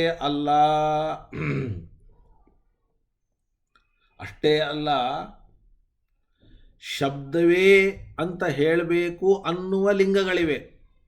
ಪರಮಾತ್ಮ ಅಂತ ಹೇಳಬೇಕು ಅನ್ನುವ ಲಿಂಗಗಳೆಲ್ಲ. ಇಷ್ಟೇ ಅಲ್ಲ, ಶಬ್ದವನ್ನೇ ತೆಗೆದುಕೊಳ್ಳಬೇಕು, ಪರಮಾತ್ಮನನ್ನು ತೆಗೆದುಕೊಳ್ಳಬಾರದು ಅನ್ನೋದಕ್ಕೆ ಲಿಂಗಗಳುಂಟು. ಪ್ರತ್ಯುತ ಗಾಯತ್ರಿ ವಾ ಇದಂ ಸರ್ವಂ ವಾಗ್ವೈ ಗಾಯತ್ರಿ ಇತ್ಯಾದಯಃ ಶಬ್ದೇ ಏವ ಪ್ರಸಿದ್ಧಾಃ ಬಹವಃ ಶಬ್ದಾಃ ಶ್ರೂಯಂತೆ. ನೋಡಿ, ಪರಮಾತ್ಮನ ಲಿಂಗಗಳು ಶ್ರುತವಾಗಿಲ್ಲ. ಇಷ್ಟೇ ಅಲ್ಲ, ಗಾಯತ್ರಿ ಅಂದರೆ ಶಬ್ದವನ್ನೇ ತೆಗೆದುಕೊಳ್ಳಬೇಕು, ವೇದವನ್ನೇ ತೆಗೆದುಕೊಳ್ಳಬೇಕು, ಮಂತ್ರವನ್ನೇ ತೆಗೆದುಕೊಳ್ಳಬೇಕು ಅನ್ನುವುದಕ್ಕೆ ಪೂರಕವಾದ ವಾಕ್ ಅಂತಿದೆ. ವಾಗ್ವೈ ಗಾಯತ್ರಿ. ಗಾಯತ್ರಿ ಅಂದರೆ ವಾಕ್, ಇದೊಂದು ಶಬ್ದ, ಇದೊಂದು ಮಂತ್ರ. ಹೀಗೆ ಶಬ್ದವನ್ನೇ ತೆಗೆದುಕೊಳ್ಳಿಕ್ಕೆ ಇಲ್ಲಿ ಪ್ರಮಾಣಗಳು ಉಂಟೆ ಹೊರತಾಗಿ ವಿಷ್ಣುವಿನನ್ನು ತೆಗೆದುಕೊಳ್ಳಿಕ್ಕೆ ಪ್ರಮಾಣ ಅಂತನ್ನತಕ್ಕಂಥದ್ದು ಇಲ್ಲ. ಆದರೆ ಈ ವಾಕ್ಯದಲ್ಲಿ ಒಂದು ಸಣ್ಣ ಸಮಸ್ಯೆ ಇದೆ. ಆ ಸಮಸ್ಯೆಯನ್ನು ಅವರು ಪ್ರಶ್ನೆ ಮಾಡ್ತಾರೆ. ಏನು ಸಮಸ್ಯೆ? ವಾಗ್ವೈ ಗಾಯತ್ರಿ. ಗಾಯತ್ರಿ ಅಂದರೆ ವಾಕ್, ಶಬ್ದ, ಸಂತೋಷ. ಆದರೆ ಇದಂ ಸರ್ವಂ ಗಾಯತ್ರಿ ವಾ ಇದಂ ಸರ್ವಂ ಅಂತ ಒಂದು ಮಾತಿದೆ. ಇದನ್ನು ಸ್ವಲ್ಪ ಹೊಂದಿಸೋದು ಕಷ್ಟ. ಈ ಎಲ್ಲವೂ ಗಾಯತ್ರಿಯೇ ಅಂತ. ಹಾಗಾದರೆ ಈ ಎಲ್ಲವೂ ಗಾಯತ್ರಿಯೇ ಅಂತ, ಈ ಎಲ್ಲವೂ ಅಂದರೆ ಈ ಎಲ್ಲ ಜಗತ್ತು ಗಾಯತ್ರಿ ರೂಪ ಅಥವಾ ಶಬ್ದ ರೂಪ ಆಗಿದೆಯಾ? ಆಗಿಲ್ಲ. ಶಬ್ದಕ್ಕೂ ಇಡೀ ಜಗತ್ತಿಗೂ ಅಭೇದವನ್ನು ಹೇಳಲಿಕ್ಕೆ ಬರುತ್ತಾ? ಮತ್ತು ನೀವು ಗಾಯತ್ರಿ ವಾ ಇದಂ ಸರ್ವಂ ಅನ್ನೋದನ್ನು ಹೇಗೆ ಕೂಡಿಸ್ತೀರಿ ಅನ್ನುವಂತಹ ಒಂದು ಪ್ರಶ್ನೆ ಸಹಜವಾಗಿ ಬರುತ್ತೆ. ಅದಕ್ಕೆ ತುಂಬ ಸುಂದರವಾದ ಉತ್ತರವನ್ನು ಕೊಡ್ತಾರೆ. ಏನಂತ ಉತ್ತರವನ್ನು ಕೊಡ್ತಾರೆ ನೋಡೋಣ. ಕಥಂಚ ತೇಷಾಂ ವಿನಾ ಬಲವದ್ಬಾಧಕ ಉಪನಿಪಾತೇನ ಅನ್ಯಾರ್ಥತಾ ಕಲ್ಪಯಿತುಂ ಯುಕ್ತಾ. ನಾವು ಸುಮ್ಮನೆ ಗಾಯತ್ರಿ ಅನ್ನೋದಕ್ಕೆ ಪ್ರಸಿದ್ಧವಾದ ಅರ್ಥವನ್ನು ಬಿಟ್ಟು ಅಪ್ರಸಿದ್ಧವಾದ ವಿಷ್ಣು ಅನ್ನೋ ತೆಗೆದುಕೊಳ್ಳಿಕ್ಕೆ ಏನಾದರೂ ಕೂಡ ಬಾಧಕ ಇರಬೇಕು. ಶ್ರುತಿ, ಲಿಂಗ ಇವೇ ಮೊದಲಾದ ಬಲವದ್ಬಾಧಕ ಇರಬೇಕು. ಪ್ರಬಲವಾದ ಬಾಧಕ ಇಲ್ಲದ ಹೊರತು ಪ್ರಸಿದ್ಧವಾದ ಅರ್ಥವನ್ನು ನಾವು ಬಿಡೋದಿಲ್ಲ. ಅವ್ಯವಸ್ಥಾ ಪ್ರಸಂಗಾತ್. ಹಾಗೇನಾದರೂ ಕೂಡ ನಾವು ಯಾವುದೇ ಬಲವದ್ಬಾಧಕ ಇಲ್ಲದೇನೆ ಒಂದು ಶಬ್ದಕ್ಕೆ ಪ್ರಸಿದ್ಧವಾದ ಅರ್ಥವನ್ನು ಕೈ ಬಿಟ್ಟರೆ ಆಗ ಅವ್ಯವಸ್ಥೆ ಅಂದರೆ ಏನು ಅಂದರೆ ಗಾಯತ್ರಿ ಅನ್ನುವ ಶಬ್ದದಿಂದ ಗಾಯತ್ರಿ ಛಂದಸ್ಸು ಅಥವಾ ಗಾಯತ್ರಿ ಮಂತ್ರ ಅನ್ನುವ ವ್ಯವಹಾರವೇ ಜಗತ್ತಿನಲ್ಲಿ ಇಲ್ಲದೆ ಹೋಗಬೇಕಾಗ್ತದೆ. ಯಾವಾಗ ಗಾಯತ್ರಿ ಅಂದರೂ ಕೂಡ ಅದಕ್ಕೆ ವಿಷ್ಣು ಅಂತ ಅರ್ಥವನ್ನು ಮಾಡಿಬಿಟ್ರೆ ಛಂದಸ್ಸು ಅಥವಾ ಮಂತ್ರ ಅನ್ನೋ ಅರ್ಥವನ್ನು ನಾವು ಯಾವಾಗ ಮಾಡಬೇಕು? ನಚ ಈಗ ನಾನು ಹೇಳಿದ್ದು ಬಂತು, ಛಂದಸಃ ಸರ್ವಾತ್ಮಕತ್ವ ಅನುಪಪತ್ತಿ ಬ್ರಹ್ಮಣೋಪಿ ಸಾಮ್ಯಾತ್. ಅಲ್ಲ, ಗಾಯತ್ರಿ ವಾಯಿದಂ ಸರ್ವಂ ಅಂತನ್ನುವ ಸರ್ವಾತ್ಮಕತ್ವವನ್ನು ನೀವು ಹೇಗೆ ಮಾಡ್ತೀರಿ ಅನ್ನುವಂತಹ ಒಂದು ಪ್ರಶ್ನೆ ಬಂದರೆ ಆಗ ನಾವು ಹೇಳ್ತೀವಿ ಸರ್ವಾತ್ಮಕತ್ವ ಗಾಯತ್ರಿ ಮಂತ್ರಕ್ಕೆ ಕೂಡ್ತದೆಯೋ ಬಿಡುತ್ತದೋ ಗೊತ್ತಿಲ್ಲ, ಆದರೆ ನೀವು ಗಾಯತ್ರಿ ಶಬ್ದದಿಂದ ಸಿದ್ಧಾಂತಿಗಳು ಬ್ರಹ್ಮನನ್ನು ತೆಗೆದುಕೊಂಡ್ರೆ ಬ್ರಹ್ಮನಲ್ಲಿ ಆದರೂ ಕೂಡ ಸರ್ವಾತ್ಮಕತ್ವ ಅನ್ನೋದು ಹೇಗೆ ಕೂಡಿಸ್ಲಿಕ್ಕೆ ಕೂಡಿಸ್ಲಿಕ್ಕೆ ಬರೋದಿಲ್ಲ. ಸಿದ್ಧಾಂತಿಗಳಿಗೂ ಸರ್ವಾತ್ಮಕತ್ವವನ್ನು ಕೂಡಿಸುವುದು ಸಮಸ್ಯೆ ಇದ್ದೇ ಇದೆ. ಆದ್ದರಿಂದ ಅದನ್ನು ನಾವು ಮುಖ್ಯವಾಗಿ ಸರ್ವಾತ್ಮಕತ್ವವನ್ನು ಇಲ್ಲಿ ಸ್ವೀಕಾರ ಮಾಡುವ ಹಾಗೆ ಇಲ್ಲ. ಇದು ಒಂದು ಭಾಗ. ಇನ್ನೊಂದು ಭಾಗ ಏನದು? ಇನ್ನೊಂದು ಭಾಗ ಅಂತ ಕೇಳಿದರೆ, ನನು ಇಯಮೇವ ಗಾಯತ್ರಿ ವಾಕ್ಯಶೇಷೆ ಜ್ಯೋತಿಷ್ಠ್ವೇನ ಪಠ್ಯತೆ ಅಂತ ಪೂರ್ವಪಕ್ಷಿಗಳು ತಮ್ಮ ಪೂರ್ವಪಕ್ಷವನ್ನು ತುಂಬ ಗಟ್ಟಿಯಾಗಿ ಮಾಡ್ಕೊಳ್ತಾರೆ. ನೋಡಿ, ಗಾಯತ್ರಿ ಅನ್ನೋ ಶಬ್ದಕ್ಕೆ ಮಂತ್ರಾಂತರ್ಥ, ಶಬ್ದಾಂತರ್ಥ, ವೇದಾಂತರ್ಥ ಅಥವಾ ಛಂದಸ್ಸು ಅಂತರ್ಥ. ಯಾಕೆ ವಿಷ್ಣು ಅಂತರ್ಥ ಅಲ್ಲ? ಯಾಕೆ? ಈ ಗಾಯತ್ರಿಯನ್ನೇ ಇನ್ನೊಂದು ವಾಕ್ಯದಲ್ಲಿ, ಇಲ್ಲಿ ಹಿಂದೆ ಬಂದಿರದ ವಾಕ್ಯದಲ್ಲಿ ಜ್ಯೋತಿ ಅಂತ ಕರೆದಿದ್ದಾರೆ. ಏನಂತ ಕರೆದಿದ್ದಾರೆ? ಜ್ಯೋತಿ ಎನ್ನುವುದಾಗಿ ಅಥ ಯದತಃ ಪರೋ ದಿವೋ ಜ್ಯೋತಿರ್ದೀಪ್ಯತೆ ಎನ್ನುವುದಾಗಿ ವಾಕ್ಯಶೇಷದಲ್ಲಿ ನೋಡಿ, ಅಥ ಯದತಃ ಪರೋ ದಿವೋ ಜ್ಯೋತಿರ್ದೀಪ್ಯತೆ ಅನ್ನುವಂತಹ ಮಾತಿದೆ. ಆ ಮಾತಿನಲ್ಲಿ ಜ್ಯೋತಿಷ್ ಶಬ್ದದಿಂದ ಗಾಯತ್ರಿಯನ್ನು ಕರೆದಿದ್ದಾರೆ. ಹಾಗಾದರೆ ಜ್ಯೋತಿಷ್ ಶಬ್ದದಿಂದ ಗಾಯತ್ರಿಯನ್ನು ಕರೆದಿದ್ದಾರೆ ಅಂತಂದರೆ ಜ್ಯೋತಿಷ್ ಶಬ್ದಕ್ಕೆ ಈಗಾಗಲೇ ನಾವು ಹಿಂದಿನ ಅಧಿಕರಣ ಜ್ಯೋತಿರಧಿಕರಣ, ಆ ಜ್ಯೋತಿರಧಿಕರಣವನ್ನು ನಾವು ಪೂರ್ಣವಾಗಿ ವ್ಯಾಖ್ಯಾನ ಇಲ್ಲಿ ಮಾಡಿಲ್ಲ, ಭಾಷ್ಯದಲ್ಲಿ ಮಾಡಿದ್ದಾರೆ ಅಂತ ಹೇಳಿದ್ದೇವೆ. ಆದರೂ ಜ್ಯೋತಿಷ್ ಶಬ್ದಕ್ಕೆ ವಿಷ್ಣು ಅಂತಂತೂ ಜ್ಯೋತಿರಧಿಕರಣದಲ್ಲಿ ನಿರ್ಧಾರ ಆಗಿದೆ. ಹಾಗಾದರೆ ಇದರ ಹಿಂದಿನ ಅಧಿಕರಣ ಜ್ಯೋತಿರಧಿಕರಣ, ಆ ಜ್ಯೋತಿರಧಿಕರಣದಲ್ಲಿ ಜ್ಯೋತಿಷ್ ಶಬ್ದ ವಿಷ್ಣುವಿನನ್ನು ಹೇಳ್ತದೆ ಅಂತ ನಿರ್ಧಾರ ಆಗಿದೆ. ಅಂತಹ ಜ್ಯೋತಿಯನ್ನೇ ಇಲ್ಲಿ ಗಾಯತ್ರಿ ಅಂತ ಕರೀತಾ ಇದ್ದಾರೆ. ಕರೆದ ಮೇಲೆ ಜ್ಯೋತಿ ವಿಷ್ಣುಪರ ಆದ ಮೇಲೆ ಗಾಯತ್ರಿಯೂ ಕೂಡ ವಿಷ್ಣುಪರ ಆಗಲೇಬೇಕಲ್ಲ. ಹಾಗಾದರೆ ಗಾಯತ್ರಿಯನ್ನು ನೀವು ಮಂತ್ರಪರ, ಶಬ್ದಪರ ಅಂತ ಹೇಗೆ ಹೇಳ್ತೀರಿ ಅಂತ ಪೂರ್ವಪಕ್ಷಿಗಳೇ ನಾವು ಮಾಡುವ ಪ್ರಶ್ನೆಯನ್ನು ಮಾಡಿಕೊಂಡು ಅದಕ್ಕೆ ಉತ್ತರವನ್ನು ಕೊಡ್ತಾ ಇದ್ದಾರೆ. ಮೈವಂ ಹೀಗೆ ಹೇಳಲಿಕ್ಕೆ ಬರೋದಿಲ್ಲ. ಯಾಕೆ ಅಂತಂದರೆ ಪೂರ್ವಾಧಿಕರಣ ಉದಾಹೃತ ವಾಕ್ಯೋಕ್ತಸ್ಯ ಜ್ಯೋತಿಷಃ ಬ್ರಹ್ಮತ್ವೇಪಿ ಅತ್ರ ತದನುಪಪತ್ತೇಹೇ. ಹಿಂದಿನ ಅಧಿಕರಣದಲ್ಲಿ ಹೇಳಿದ ಜ್ಯೋತಿಷು ಅದು ಬ್ರಹ್ಮನನ್ನು ಹೇಳಿದರೂ ಕೂಡ ಈ ವಾಕ್ಯದಲ್ಲಿ ಹೇಳಿದಂತಹ ಜ್ಯೋತಿಷ್ ಶಬ್ದ ಅದು ಬ್ರಹ್ಮನನ್ನು ಹೇಳಲಿಕ್ಕೆ ಸಾಧ್ಯ ಇಲ್ಲ. ಯಾಕೆ ಅಂತಂದರೆ ಹಿಂದಿನ ಅಧಿಕರಣದಲ್ಲಿ ಯಾವ ವಿಷಯವಾಕ್ಯವನ್ನು ಕೊಟ್ಟಿದ್ದೀರೋ ಆ ವಿಷಯವಾಕ್ಯದಲ್ಲಿ ಬಂದಿರತಕ್ಕ ಜ್ಯೋತಿಷ್ ಶಬ್ದವನ್ನು ವಿಷ್ಣು ಅಂತ ಹೇಳಲಿಕ್ಕೆ ಅಲ್ಲಿಯೇ ಕರ್ಣಾದಿ ವಿದೂರತ್ವ ಅಂತ ನೋಡಿ. ಏನು ಹೇಳಿ? ಕರ್ಣಾದಿ ವಿದೂರತ್ವ. ವಿಮೇ ಕರ್ಣಾಪತಯೋ ಪತತಯ. ವಿಮೇ ಕರ್ಣಾಪತತಃ ಅಂತಂದರೆ ಏನರ್ಥ? ಯಾವುದೇ ಇಂದ್ರಿಯಗಳಿಗೆ ಗೋಚರ ಅಲ್ಲ ಅಂತ ಅರ್ಥ. ಕಿವಿಗೆ ಗೋಚರ ಅಲ್ಲ, ಕಣ್ಣಿಗೆ ಗೋಚರ ಅಲ್ಲ, ಹೀಗೆ ಯಾವ ಇಂದ್ರಿಯಕ್ಕೂ ಕೂಡ ಗೋಚರನಾಗದೇ ಇರುವಿಕೆ. ಯಾವ ಇಂದ್ರಿಯಕ್ಕೂ ಗೋಚರನಾಗದೇ ಇರುವಿಕೆ ಅಂತನ್ನುವಂಥದ್ದು ಇದು ಪರಮಾತ್ಮನ ಲಕ್ಷಣ. ಅಂತಹ ಪರಮಾತ್ಮನ ಲಕ್ಷಣವಾದ ಕರ್ಣಾದಿ ವಿದೂರತ್ವ ಅನ್ನೋದು ಹಿಂದಿನ ಅಧಿಕರಣದ ವಿಷಯವಾಕ್ಯದಲ್ಲಿ ಇದ್ದದ್ದರಿಂದ ಆ ಅಧಿಕರಣದಲ್ಲಿ ಬಂದಂತಹ ಜ್ಯೋತಿಷ್ ಶಬ್ದ ಯಾರನ್ನ ಹೇಳಿ? ವಿಷ್ಣುವಿನನ್ನು ಹೇಳಿ. ಆ ಜ್ಯೋತಿಷ್ ಶಬ್ದ ಯಾರನ್ನ ಹೇಳಿ? ವಿಷ್ಣುವಿನನ್ನು ಹೇಳಿ. ಆದರೆ ಈ ವಾಕ್ಯದಲ್ಲಿ ಬಂದಂತಹ ಜ್ಯೋತಿಷ್ ಶಬ್ದ ಅದು ವಿಷ್ಣುವಿನನ್ನು ಹೇಳಲಿಕ್ಕೆ ಸಾಧ್ಯ ಇಲ್ಲ. ಯಾಕೆ ಅಂದರೆ ಆ ತರಹದ ಕರ್ಣಾದಿ ವಿದೂರತ್ವ ಅನ್ನುವ ಬ್ರಹ್ಮನ ಅಸಾಧಾರಣವಾದ ಲಿಂಗಗಳು ಇಲ್ಲ. ನೋಡಿ, ಪೂರ್ವಾಧಿಕರಣ ಉದಾಹೃತ ವಾಕ್ಯೋಕ್ತಸ್ಯ ಜ್ಯೋತಿಷಃ ಬ್ರಹ್ಮತ್ವೇಪಿ ಅತ್ರ ತದನುಪಪತ್ತೇ.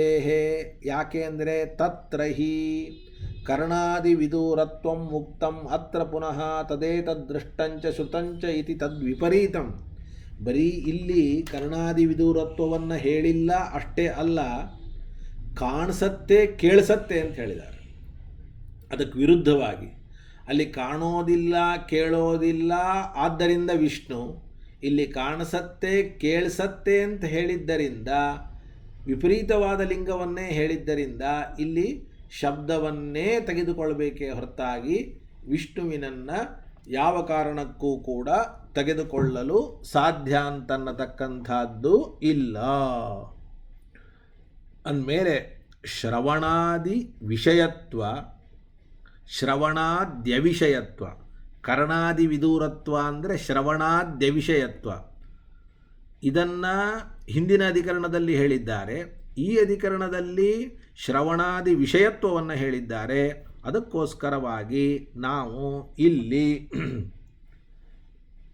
ಶ್ರವಣಾದಿಗಳಿಗೆ ವಿಷಯವಾದ ಗಾಯತ್ರಿ ರೂಪವಾದ ಶಬ್ದವನ್ನೇ ತೆಗೆದುಕೊಳ್ಳಬೇಕೇ ಹೊರತಾಗಿ ವಿಷ್ಣುವಿನನ್ನು ತೆಗೆದುಕೊಳ್ಳಬಾರದು ಅಂತ ಇಷ್ಟು ಹೇಳಿದರು. ಇಷ್ಟಕ್ಕೆ ನಿಲ್ಲೋದಿಲ್ಲ, ಇದು ಪೂರ್ವಪಕ್ಷ. ಇನ್ನೂ ಗಟ್ಟಿ ಮಾಡ್ತಾರವರು. ಯುಜ್ಯತೆ ಚ ಜ್ಯೋತಿರಿತಿ ಪದಂ ಛಂದಸಿ ತತ್ಪರ್ಯಾಯಸ್ಯ ತೇಜೋ ವೈ ಬ್ರಹ್ಮವರ್ಚಸಂ ಗಾಯತ್ರೀತಿ ತೇಜಶಬ್ದಸ್ಯ ತತ್ರ ದರ್ಶನಾತ್. ನೋಡಿ, ಜ್ಯೋತಿ ಅಂತನ್ನುವ ಶಬ್ದಕ್ಕೆ ಪರ್ಯಾಯವಾದ ಶಬ್ದ ತೇಜಸ್ ಶಬ್ದ. ತೇಜಸ್ ಅಂದರೂ ಬೆಳಕು, ಜ್ಯೋತಿ ಅಂದರೂ ಬೆಳಕು. ಹಾಗಾದರೆ ಜ್ಯೋತಿಷ್ ಶಬ್ದ ಪರ್ಯಾಯವಾದ ತೇಜಸ್ ಶಬ್ದ ಏನಿದೆಯೋ ಆ ತೇಜಸ್ ಶಬ್ದವು ತೇಜೋ ವೈ ಬ್ರಹ್ಮವರ್ಚಸಂ ಗಾಯತ್ರಿ ಅಂತ ಶ್ರುತಿ ಇದೆ. ತೇಜೋ ವೈ ಬ್ರಹ್ಮವರ್ಚಸಂ ಗಾಯತ್ರಿ ಎಂಬುವ ಶ್ರುತಿಯಲ್ಲಿ ಗಾಯತ್ರಿಯಲ್ಲಿ ಪ್ರಯೋಗಿಸಲ್ಪಟ್ಟದ್ದರಿಂದ ಛಂದಸ್ಸಿಗೆ ಜ್ಯೋತಿ ಅನ್ನುವಂತಹ ಶಬ್ದ ಅದು ಯುಕ್ತವಾಗ್ತದೆ. ಕಲ್ಪನೆ ಬಂತಲ್ಲ? ಏನಂತ ಹೇಳಿದ್ದಾರೆ ಸ್ಪಷ್ಟವಾಗಿ? ತೇಜೋ ವೈ ಬ್ರಹ್ಮವರ್ಚಸಂ ಗಾಯತ್ರಿ ಅಂತ, ತೇಜಸ್ಸನ್ನೇ ಗಾಯತ್ರಿ ಅಂತಂದಿದ್ದಾರೆ. ಆ ತೇಜಸ್ ಶಬ್ದ ಜ್ಯೋತಿಷ್ ಶಬ್ದ ಸಮಾನವಾದ ಅರ್ಥವನ್ನು ಕೊಡುವ ಶಬ್ದಗಳು. ಅಂದಮೇಲೆ ಗಾಯತ್ರಿಯಲ್ಲಿ ತೇಜಸ್ ಶಬ್ದವನ್ನು ಬಳಸಿದ ಮೇಲೆ ಜ್ಯೋತಿಷ್ ಶಬ್ದಕ್ಕೂ ಕೂಡ ಗಾಯತ್ರಿ ಅಂತ ಅರ್ಥವೇ ಹೊರತಾಗಿ ಜ್ಯೋತಿಷ್ ಶಬ್ದಕ್ಕೆ ವಿಷ್ಣು ಅಂತ ಅರ್ಥ ಆಗಲಿಕ್ಕೆ ಸಾಧ್ಯ ಇಲ್ಲ ಅಂತ ಒಂದು. ನೋಡಿ, ತತ್ಪರ್ಯಾಯಸ್ಯ ತೇಜೋ ವೈ ಬ್ರಹ್ಮವರ್ಚಸಂ ಗಾಯತ್ರೀತಿ ತೇಜಶಬ್ದಸ್ಯ ತತ್ರ ದರ್ಶನಾತ್ ಅಸ್ತು ವಾ ಅಥ ಯತತಃ ಪರೋ ದಿವೋ ಜ್ಯೋತಿ ಇತ್ಯುಕ್ತಂ ಜ್ಯೋತಿರ್ಬ್ರಹ್ಮ ತಥಾಪಿ ಗಾಯತ್ರಿ ಛಂದಃ ಏವ. ಜ್ಯೋತಿಷ್ ಶಬ್ದ ಇದು ಗಾಯತ್ರಿಯನ್ನೇ ಹೇಳಿ, ಯಾಕೆಂದರೆ ತೇಜಸ್ ಶಬ್ದ ಗಾಯತ್ರಿಯನ್ನು ಹೇಳ್ತಾ ಇದೆ ಅದಕ್ಕೆ ಅಂತ. ಆದರೆ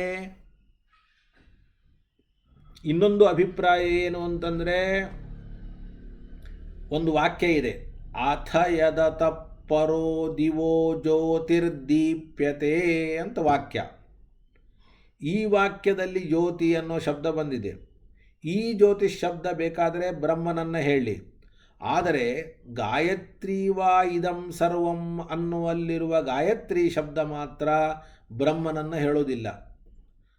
ಗಾಯತ್ರಿಯೇ ಜ್ಯೋತಿ ಆಗಿರಲಿ, ಜ್ಯೋತಿಯೇ ಗಾಯತ್ರಿ ಆಗಿರಲಿ, ಆದರೆ ಯದತಃಪರೋ ದಿವೋ ಜ್ಯೋತಿರ್ದೀಪ್ಯತೆ ಅನ್ನುವ ಜ್ಯೋತಿಷ್ ಶಬ್ದ ಬ್ರಹ್ಮನನ್ನು ಹೇಳಿದರೂ ಕೂಡ ಗಾಯತ್ರಿ ವಾ ಇದಂ ಸರ್ವಂ ಅನ್ನೋಲ್ಲಿರುವ ಗಾಯತ್ರಿ ಮಾತ್ರ ಬ್ರಹ್ಮನನ್ನು ಹೇಳೋದಿಲ್ಲ. ಯಾವುದನ್ನು ಹೇಳ್ತದೆ? ಛಂದಸ್ಸನ್ನೇ ಹೇಳ್ತದೆ. ಯಾಕೆ ಅಂದರೆ ಗಾಯತ್ರಿ ಅನ್ನೋದು ದಿವಿಸ್ಥಿತ ಅಂತ ಹೇಳಿದ್ದಾರೆ. ಏನಂತ ಹೇಳಿದ್ದಾರೆ? ಇದು ಸ್ವಲ್ಪ ವಿಚಾರ ಮಾಡುವಂತಹ ಒಂದು ಅಂಶ. ಇದು ದ್ಯುಲೋಕದಲ್ಲಿ ಇದೆ ಅಂತ. ಗಾಯತ್ರಿಯನ್ನು ಎಲ್ಲಿದೆ ಅಂತ ಹೇಳಿದ್ದಾರೆ? ದ್ಯುಲೋಕದಲ್ಲಿ ಇದೆ ಅಂತ ಹೇಳಿದ್ದಾರೆ. ಆದರೆ ಜ್ಯೋತಿಷ್ಯು ಅದನ್ನು ಏನು ಹೇಳಿದ್ದಾರೆ? ದ್ಯುಲೋಕದ ಮೇಲೆ ಅಂತ.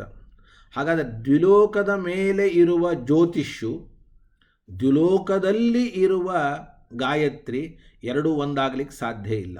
ಅದಕ್ಕೆ ದ್ಯುಲೋಕದಲ್ಲಿ ಇರುವ ಗಾಯತ್ರಿ ಇದು ಮಂತ್ರವಾಗಲಿ, ದ್ಯುಲೋಕದ ಆಚೆ ಇರುವಂತಹ ಜ್ಯೋತಿಷ್ಯು ಅದು ವಿಷ್ಣುವಾಗಲಿ, ಜ್ಯೋತಿಷ್ಯು ವಿಷ್ಣುವಾಗಲಿ, ಗಾಯತ್ರಿ ಮಾತ್ರ ವಿಷ್ಣು ಆಗುವುದು ಬೇಡ. ಯಾಕೆ ಅಂದರೆ ಒಂದಕ್ಕೆ ದಿವಿಸ್ಥಿತತ್ವ, ಇನ್ನೊಂದಕ್ಕೆ ದಿವಪರತ್ವ. ದಿವಿಸ್ಥಿತತ್ವ ಅಂದರೆ ದ್ಯುಲೋಕದಲ್ಲಿ ಇರುವಿಕೆ, ದಿವಪರತ್ವ ಅಂದರೆ ದ್ಯುಲೋಕದ ಆಚೆ ಇರುವಿಕೆ. ಹಾಗಾದರೆ ಜ್ಯೋತಿಷನ್ನು ಏನು ಹೇಳಿದ್ದಾರೆ? ದ್ಯುಲೋಕದ ಆಚೆಯಲ್ಲಿ ಇರುವುದು ಅಂತ ಹೇಳಿದ್ದಾರೆ. ಗಾಯತ್ರಿಯನ್ನು ಏನು ಹೇಳಿದ್ದಾರೆ? ದ್ಯುಲೋಕದಲ್ಲಿ ಇರುವುದು ಅಂತ ಹೇಳಿದ್ದಾರೆ. ಅಂದಮೇಲೆ ಎರಡೂ ಒಂದಾಗಲಿಕ್ಕೆ ಸಾಧ್ಯ ಇಲ್ಲ. ಗಾಯತ್ರಿನೇ ಬೇರೆ, ಜ್ಯೋತಿಷ್ಯೇ ಬೇರೆ. ಜ್ಯೋತಿಷ್ಯು ವಿಷ್ಣು ಆಗಲಿ, ಗಾಯತ್ರಿ ಅನ್ನೋದು ಮಾತ್ರ ಮಂತ್ರವೇ ಆಗಲಿ ಅಂತ ಇನ್ನೂ ಪ್ರಬಲವಾದ ಪೂರ್ವಪಕ್ಷವನ್ನು ಮಾಡ್ತಾ ಇದ್ದಾರೆ. ನೋಡಿ, ಅಥವಾ ಅಲ್ಲ, ಇನ್ನೊಂದು ಅಸ್ತುವಾ ಅಥ ಯದತಃಪರೋ ದಿವೋ ಜ್ಯೋತಿ ಇತ್ಯುಕ್ತಂ ಜ್ಯೋತಿ ಬ್ರಹ್ಮ. ಯದತಃಪರೋ ದಿವೋ ಜ್ಯೋತಿರ್ದೀಪ್ಯತೆ ಅನ್ನುವಲ್ಲಿ ಹೇಳಿರುವ ಜ್ಯೋತಿಷ್ ಶಬ್ದ ಬ್ರಹ್ಮನನ್ನು ಹೇಳಿ. ತಥಾಪಿ ಗಾಯತ್ರಿ ಛಂದ ಏವ, ಗಾಯತ್ರಿ ಶಬ್ದ ಮಾತ್ರ ಛಂದಸ್ಸನ್ನೇ ಹೇಳಿ. ಯಾಕೆ ಅಂದರೆ ಉಪದೇಶ ಭೇದೇನ ಭಿನ್ನ ಪ್ರಕರಣತ್ವಾತಿಥಿ. ಗಾಯತ್ರಿ ಪ್ರಕರಣವೇ ಬೇರೆ, ಜ್ಯೋತಿ ಪ್ರಕರಣವೇ ಬೇರೆ, ಉಪದೇಶ ಭೇದ ಇದೆ. ಉಪದೇಶ ಅಂದರೆ ಈಗಾಗಲೇ ಕೇಳಿದಂತೆ ಒಂದಕ್ಕೆ ದಿವಿಸ್ಥಿತತ್ವ, ಇನ್ನೊಂದಕ್ಕೆ ದಿವಪರತ್ವವನ್ನು ಹೇಳಿದೆ ಅಂತ ಒಂದು. ಇನ್ನೂ ಒಂದಿದೆ. ಏನದು ಅಂತಂದರೆ ಅಥವಾ ಅಂತ. ಅತ್ರಾಪಿ ಅಥ ಯದತಃಪರೋ ದಿವಃ ಇತಿ ವಾಕ್ಯೋಕ್ತೆ ಜ್ಯೋತಿಷಿ ಸಂದೇಹ ಕಿಂ ಬ್ರಹ್ಮ ಉತ ಅನ್ಯತ ಇತಿ. ಒಂದು ಮೇನ್ ವಾಕ್ಯವನ್ನು ಇಟ್ಕೊಳ್ಳೋಣ. ಯಾವುದು? ಅಥ ಯದತಃಪರೋ ದಿವಃ ಜ್ಯೋತಿರ್ದೀಪ್ಯತೆ. ಇಲ್ಲಿ ಜ್ಯೋತಿ ಅನ್ನುವ ಶಬ್ದ ಬಂದಿದೆ. ಈ ಜ್ಯೋತಿ ಬ್ರಹ್ಮನೋ ಅಥವಾ ಬೇರೆಯೋ ಅಂತ ಸಂದೇಹ. ಈ ಪ್ರಕರಣದ ಉಪಕ್ರಮದಲ್ಲಿ ಗಾಯತ್ರಿ ಶಬ್ದ ಇದ್ದದ್ದರಿಂದ ಇದು ಗಾಯತ್ರಿಯೇ ಹೊರತಾಗಿ ಬ್ರಹ್ಮ ಅಲ್ಲ ಅಂತ ಪೂರ್ವಪಕ್ಷ.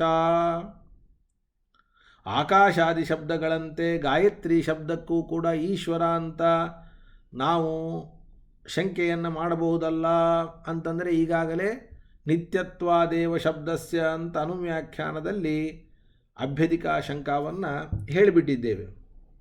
ನೋಡಿ, ಉಪಕ್ರಮೆ ಗಾಯತ್ರಿ ಶಬ್ದಶ್ರವಣಾತ್ ಅನ್ಯತ ಇತಿ ಪ್ರಾಪ್ತಂ.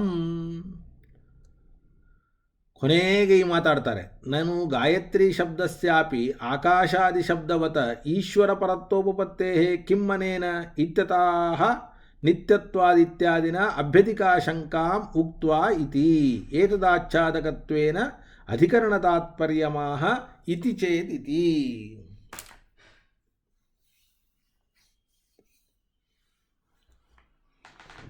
ಕೊನೆಯಲ್ಲಿ ಅಭ್ಯಧಿಕಾ ಶಂಕ ಅಂದರೆ ಆಕಾಶ ಶಬ್ದ ಅನ್ನೋದು ಪರಮಾತ್ಮನನ್ನು ಹೇಳಿದರೂ ಆಕಾಶ ಹಾಗೂ ಆಕಾಶದಲ್ಲಿರತಕ್ಕಂತಹ ಪ್ರವೃತ್ತಿ ನಿಮಿತ್ತ ಧರ್ಮ ಪರಮಾತ್ಮನ ಅಧೀನವಾಗಿ ಆಕಾಶ ಶಬ್ದ ಪರಮಾತ್ಮನನ್ನು ಹೇಳಿದರೂ ಕೂಡ ಗಾಯತ್ರಿ ಶಬ್ದ ಇದು ಪರಮಾತ್ಮನನ್ನು ಹೇಳಲಿಕ್ಕೆ ಯಾವ ಕಾರಣಕ್ಕೂ ಕೂಡ ಸಾಧ್ಯ ಇಲ್ಲ. ಯಾಕೆಂದರೆ ಶಬ್ದವಾಗಲಿ ಶಬ್ದದಲ್ಲಿರುವಂತಹ ಗಾನತ್ರಾಣಕರ್ತೃತ್ವ ಎನ್ನುವ ಧರ್ಮವಾಗಲಿ ಅದು ಪರಮಾತ್ಮನ ಅಧೀನ ಆಗೋದಿಲ್ಲ. ಇದೇ ಅಭ್ಯಧಿಕಾ ಶಂಕ. ಆದ್ದರಿಂದ ಹಿಂದಿನ ಅಧಿಕರಣಗಳ ಸಿದ್ಧಾಂತ ನ್ಯಾಯದಿಂದ ಪರಿಹಾರವಾಗದೇ ಇರುವ ಅಭ್ಯಧಿಕಾ ಶಂಕ ಇದ್ದದ್ದರಿಂದ ಈ ಅಧಿಕರಣವನ್ನು ಹೊಸದಾಗಿ ರಚನೆಯನ್ನು ಮಾಡಿದ್ದೇವೆ. ಆದ್ದರಿಂದ ಗಾಯತ್ರಿ ಶಬ್ದವಾಚ್ಯ ಅದು ಛಂದಸ್ಸು ಅಥವಾ ಶಬ್ದ ಅಥವಾ ವೇದವೇ ಹೊರತಾಗಿ ವಿಷ್ಣು ಅಲ್ಲ ಅಂತ ಇಷ್ಟು ಪೂರ್ವಪಕ್ಷವನ್ನು ಗಟ್ಟಿ ಮಾಡಿ ಅದಕ್ಕೆ ಶ್ರೀಮದಾಚಾರ್ಯರು ಉತ್ತರವನ್ನು ಕೊಡ್ತಾ ಇದ್ದಾರೆ. ಏನು ಉತ್ತರವನ್ನು ಕೊಡ್ತಾ ಇದ್ದಾರೆ ಅಂತಂದರೆ ಇತಿ ಚೇತ್ ಅಂತಿದೆ ಕೊನೆಯಲ್ಲಿ ಅನುವ್ಯಾಖ್ಯಾನ, ಹಿಂದಿನ ಅನುವ್ಯಾಖ್ಯಾನ. ನಿತ್ಯತ್ವಾದೇವ ಶಬ್ದಸ್ಯ ತತ್ಸ್ವಭಾವ ಕಥಂ ಹರೇಃ ಕಥಂ ಪ್ರಸಿದ್ಧ ಬಹುಲ ಶಬ್ದಾನಾಂ ಅನ್ಯಥಾರ್ಥತಾ. ಇಷ್ಟು ಪೂರ್ವಪಕ್ಷ. ಇತಿ ಚೇತ್ ಹೀಗೆ ಪೂರ್ವಪಕ್ಷ ಬಂದರೆ ತತ್ರ ಭ್ರೂಮಃ ಅಂತ ನಾವು ಹಚ್ಕೊಳ್ಬೇಕು. ಹೀಗೆ ಪ್ರಶ್ನೆ ಬಂದರೆ, ಹೀಗೆ ಅಭ್ಯಧಿಕಾ ಶಂಕ ಬಂದರೆ ತತ್ರ ಭ್ರೂಮಃ ಅಲ್ಲಿ ನಾವು ಉತ್ತರವನ್ನು ಕೊಡ್ತೇವೆ. ಏನಂತ? ತತ ಜ್ಯೋತಿ ಪ್ರಕರಣಂ ಗಾಯತ್ರಿ ಪ್ರಕರಣಂಚ ಹರೇರೇವ ಪ್ರತಿಪಾದಕಂ. ಈಗ ಅನುವ್ಯಾಖ್ಯಾನವನ್ನು ಹೇಳಿ. ತದ್ಧರೇರೇವ ಬಾಹುಲ್ಯಾತ್ ಶ್ರುತಿಲಿಂಗಯೋಃ ತಾದೃಶತ್ವಾಚ್ಚ ತತ್ಶಕ್ತೇಃ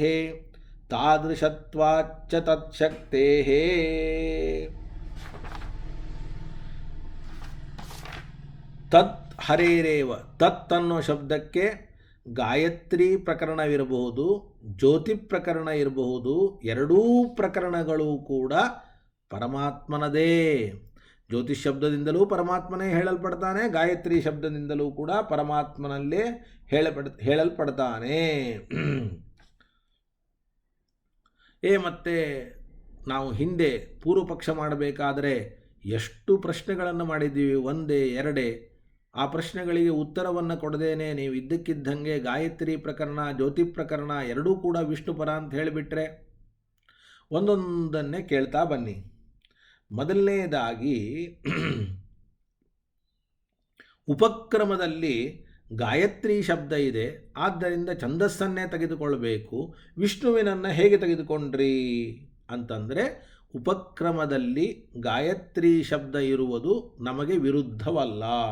ಯಾಕೆ ಅಂದರೆ ಆ ಉಪಕ್ರಮದಲ್ಲಿರುವ ಗಾಯತ್ರಿ ಶಬ್ದ ಪ್ರಸಿದ್ಧವಾದ ಛಂದಸ್ಸನ್ನು ಹೇಳಿದರೆ ನಮಗೆ ವಿರುದ್ಧ. ಆ ಉಪಕ್ರಮದಲ್ಲಿ ಇರತಕ್ಕಂತಹ ಗಾಯತ್ರಿ ಶಬ್ದವೂ ಕೂಡ ವಿಷ್ಣುವಿನನ್ನೇ ಹೇಳ್ತದೆ.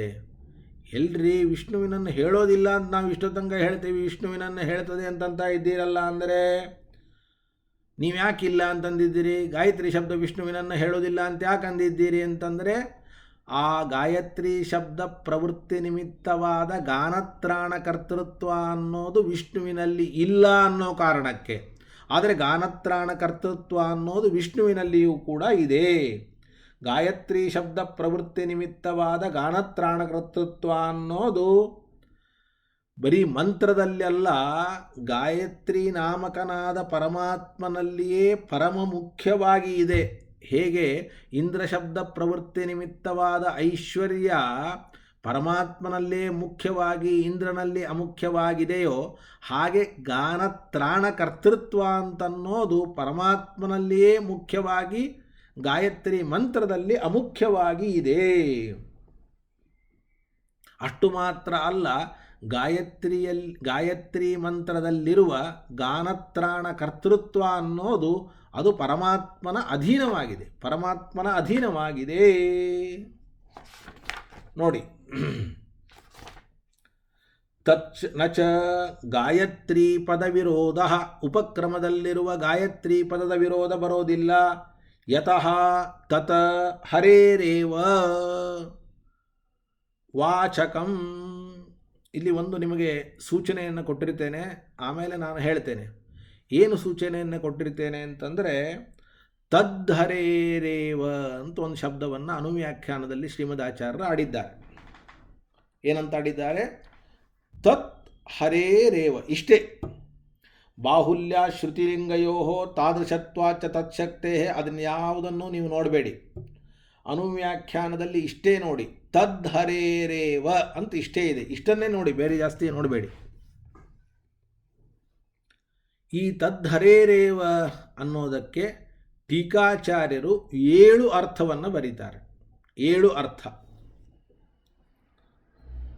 7 ಅರ್ಥ ಬರೆದರೆ ನಮಗೇನು ಸಂಬಂಧ ಅಂತ ನೀವು ಕೇಳಬಹುದು. ಇದು ಸಂಬಂಧ ಇಲ್ಲದ ಅರ್ಥವನ್ನು ಬರೆಯೋದಿಲ್ಲ. ಪೂರ್ವ ಪಕ್ಷಿಗಳು ಗಾಯತ್ರಿ ಶಬ್ದದಿಂದ ವಿಷ್ಣುವಿನನ್ನು ತೆಗೆದುಕೊಳ್ಳಬಾರ್ದು, ಗಾಯತ್ರಿ ಶಬ್ದದಿಂದ ನಾವು ಗಾಯತ್ರಿ ಮಂತ್ರವನ್ನೇ ತೆಗೆದುಕೊಳ್ಳಬೇಕು ಅನ್ನೋದನ್ನು ಪ್ರತಿಪಾದನೆ ಮಾಡಿದ್ದಾರೆ. ಹೌದಾ? ಅದನ್ನು ಪೂರ್ವ ಪಕ್ಷಿಗಳು ಗಟ್ಟಿ ಮಾಡೋದಕ್ಕೆ 7 ಪ್ರಶ್ನೆಗಳನ್ನು ಮಾಡಿದ್ದಾರೆ. ಅದರ ಕಲ್ಪನೆಯೂ ನಮಗಿಲ್ಲ. ಪೂರ್ವ ಪಕ್ಷಿಗಳು ನೀವು ವಿಷ್ಣುವಿನನ್ನು ತೆಗೆದುಕೊಳ್ಬಾರ್ದು, ವಿಷ್ಣುವಿನನ್ನು ತೆಗೆದುಕೊಂಡ್ರೆ 7 ಸಮಸ್ಯೆ. ನೋಡಿ ಹೇಗಿದೆ. ಆ 7 ಸಮಸ್ಯೆಗೆ ಉತ್ತರವನ್ನು 7 ಕೊಡಬೇಕು. 7 ಸಮಸ್ಯೆ ಇದ್ದರೆ 7 ಪರಿಹಾರ, 7 ಉತ್ತರ. ಆ 7 ಉತ್ತರವನ್ನು ಹೇಳೋದಕ್ಕೆ ಬೇರೆ ಬೇರೆ ಪದ ಅಲ್ಲ. ಶ್ರೀಮದಾಚಾರ್ಯರು ಅನುವ್ಯಾಖ್ಯಾನದಲ್ಲಿ ಬಳಸಿದ ತದ್ಧರೇರೇವ ಇಷ್ಟೇ. ಆ ತದ್ಧರೇರೇವ ಅಂತನ್ನುವಂತಹ ಮಾತೇ 7 ಪ್ರಶ್ನೆಗೆ ಉತ್ತರವನ್ನು ಕೊಡ್ತದೆ ಅಂತ ತುಂಬ ಸುಂದರವಾಗಿ ನಿರೂಪಣೆಯನ್ನು ಶ್ರೀಮದಾಚಾರ್ಯರು ಮಾಡಿದ್ದಾರೆ. ಅಂದರೆ ಟೀಕಾಚಾರ್ಯರು ಆಚಾರ್ಯರ ವಾಕ್ಯಕ್ಕೆ ಅರ್ಥವನ್ನು ಮಾಡಿದ್ದಾರೆ. ಅದು ಟೀಕಾಚಾರ್ಯರ ಅನುವ್ಯಾಖ್ಯಾನ ನಲಿನೇ ಚಂಚರೀಕತಿ ಮೇ ಮನಃ ಅನ್ನುವ ಒಂದು ಮಾತಿಗೆ ದೊಡ್ಡದಾದಂತಹ ದೃಷ್ಟಾಂತ. ಆ 7 ಅರ್ಥಗಳು ಹೇಗೆ ತದ್ಧರೇರೇವ ಅನ್ನೋದಕ್ಕೆ, ಪೂರ್ವ ಪಕ್ಷಿಗಳ 7 ಆಕ್ಷೇಪಕ್ಕೆ ಈ ತದ್ಧರೇರೇವ ಅನ್ನೋ ಒಂದೇ ಮಾತು 7 ಉತ್ತರವನ್ನು ಹೇಗೆ ಕೊಡ್ತದೆ ಅಂತನ್ನೋದನ್ನು ನಾವು ನೋಡೋಣ ಮುಂದೆ. ನಾಳೆ ಶನಿವಾರ, ಬಹುಶಃ ಸರ್ವಮೂಲ ಪಾಠ ಆಗ್ತದೆಯೋ ಇಲ್ಲೋ ಗೊತ್ತಿಲ್ಲ ನಾಳೆ. ಆದರೆ ನೋಡಿ, ನಾಡಿದ್ದು ಭಾನುವಾರ ಅವತ್ತು ರಜೆಯನ್ನೇ ಕೊಡೋಣ. ಯಾಕೆ ಅಂತಂದರೆ ಸಾಯಂಕಾಲ ಅವತ್ತು ಹರಿವಾಸರ ಇದೆ, ಸ್ವಲ್ಪ ಬೇಗ ಹರಿವಾಸರ ಇದ್ದದ್ದರಿಂದ, ದಶಮಿ ಹರಿವಾಸರ ಉತ್ತರಾದಿ ಮಠಕ್ಕೆ ಇದ್ದದರಿಂದ ಅವತ್ತು ಪಾಠ ಇಲ್ಲ ಅಂತ ತಿಳಿದುಕೊಳ್ಳಿ. ಸೋಮವಾರವೂ ಕೂಡ ಇದು ಆನ್ಲೈನಲ್ಲೇ ಪಾಠ ಆಗ್ತದೆ. ಏಕಾದಶಿ ಸೋಮವಾರ ಆನ್ಲೈನಲ್ಲಿ ಪಾಠ ಆಗ್ತದೆ. ಬಹುಶಃ ಮುಂದಿನ ಬಿದಿಗೆಯವರೆಗೂ ಕೂಡ ಆನ್ಲೈನಲ್ಲಿ ಪಾಠ ಅಂತ ಅನಿಸಿದೆ. ಅದಕ್ಕೆ ನಾನು ಎಷ್ಟು ದಿವಸ ಆಗ್ತದೆ ಅಷ್ಟು ದಿವಸ ಆನ್ಲೈನಲ್ಲಿ ಹೇಳ್ತೇನೆ. ಆಮೇಲೆ ಬಿದಿಗೆಯಿಂದ ಪ್ರತ್ಯಕ್ಷವಾಗಿ ಮಾಡೋಣ. ಆಮೇಲೆ ದ್ವಾದಶಿ ಮಂಗಳವಾರ ಅವತ್ತು ಪ್ರದೋಷ ಇದ್ದದ್ದರಿಂದ ಅವತ್ತು ಪಾಠ ಇರೋದಿಲ್ಲ. ಬುಧವಾರ ಗುರುವಾರವೂ ಕೂಡ ಆನ್ಲೈನಲ್ಲೇ ತಿಳಿದುಕೊಳ್ಳುವ ಪ್ರಯತ್ನವನ್ನು ಮಾಡೋಣ. ಬಹುಶಃ ನಾಡಿದ್ದು ರಜಾ ಮತ್ತು ಏಕಾದಶಿ ಸುಧಾಪಾಠ ಆನ್ಲೈನಲ್ಲಿದೆ. ನಾಳೆ ಸಂಶಯ ಆಗ್ತದೆಯೋ ಇಲ್ಲೋ ಗೊತ್ತಿಲ್ಲ, ಆದರೆ ಪ್ರಯತ್ನ ಇಲ್ಲ ಅಂದರೆ ಇಲ್ಲ. ಶ್ರೀಕೃಷ್ಣಾರ್ಪಣಮಸ್ತು.